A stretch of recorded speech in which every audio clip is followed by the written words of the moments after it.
22. Actes chapitre 22. Hommes, frères et pères, écoutez ce que j'ai maintenant à vous dire, pour ma défense. Lorsqu'ils entendirent qu'il leur parlait en langue hébraïque, ils redoublèrent de silence.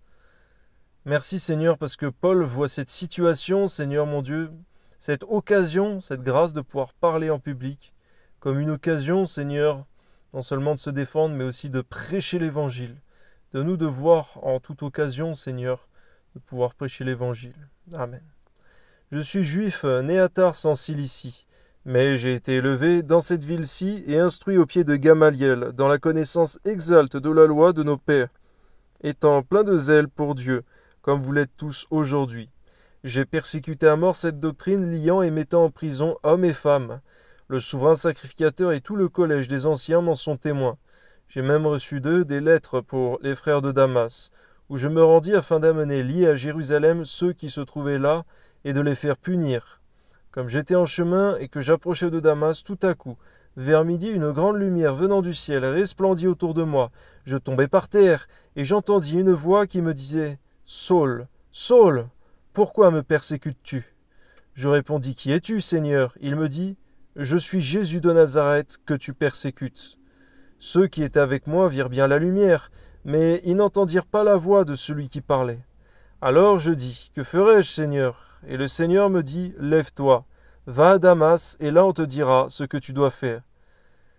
Comme je ne voyais rien à cause de l'éclat de cette lumière, ceux qui étaient avec moi me prirent par la main et j'arrivai à Damas. Or, un nommé Ananias, homme pieux, selon la loi, et de qui tous les Juifs demeurant à Damas rendaient un bon témoignage, vint se présenter à moi et me dit, Saul, mon frère, recouvre la vue. Alléluia. Au même instant, je recouvrai la vue, et je le regardai, gloire à Dieu. Il dit, le Dieu de nos pères t'a destiné à connaître sa volonté, à voir le juste et à entendre les paroles de sa bouche, car tu lui serviras de témoin auprès de tous les hommes, des choses que tu as vues et entendues. Et maintenant, que tardes-tu? Lève-toi, sois baptisé, et lavé de tes péchés en invoquant le nom du Seigneur.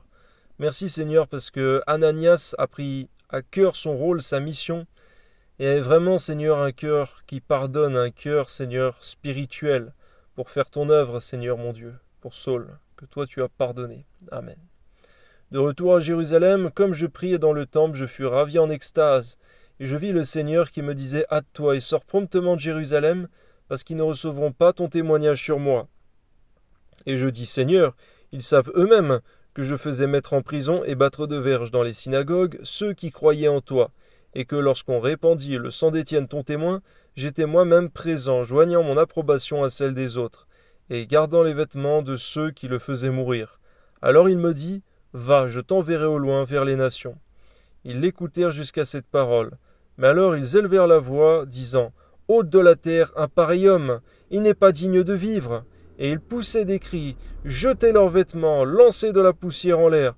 Le tribun commanda de faire entrer Paul dans la forteresse, et de lui donner la question par le fouet, afin de savoir pour quel motif il criait ainsi contre lui. Seigneur, lorsque nous témoignons, Seigneur, de notre passé, de notre conversion, garde-nous de trop nous attarder, Seigneur mon Dieu, sur les choses qui ne sont pas édifiantes. On voit, Seigneur, la réaction mauvaise que le peuple a eue, Seigneur, et n'a pas pu entendre l'Évangile dans son ensemble. Amen.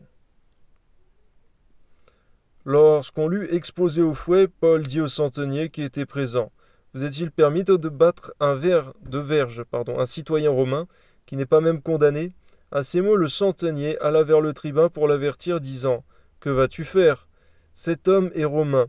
Et le tribun étant venu, dit à Paul, dis-moi, es-tu romain? Oui, répondit-il. Le tribun reprit, c'est avec beaucoup d'argent que j'ai acquis ce droit de citoyen. Et moi, dit Paul, je l'ai par ma naissance. Aussitôt, ceux qui devaient lui donner la question se retirèrent. Et le tribun, voyant que Paul était romain, fut dans la crainte, parce qu'il l'avait fait lier. Le lendemain, voulant savoir avec certitude de quoi les Juifs l'accusaient, le tribun lui fit ôter ses liens, et donner l'ordre aux principaux sacrificateurs et à tout le Sanhédrin de se réunir. Puis, faisant descendre Paul, il le plaça au milieu d'eux.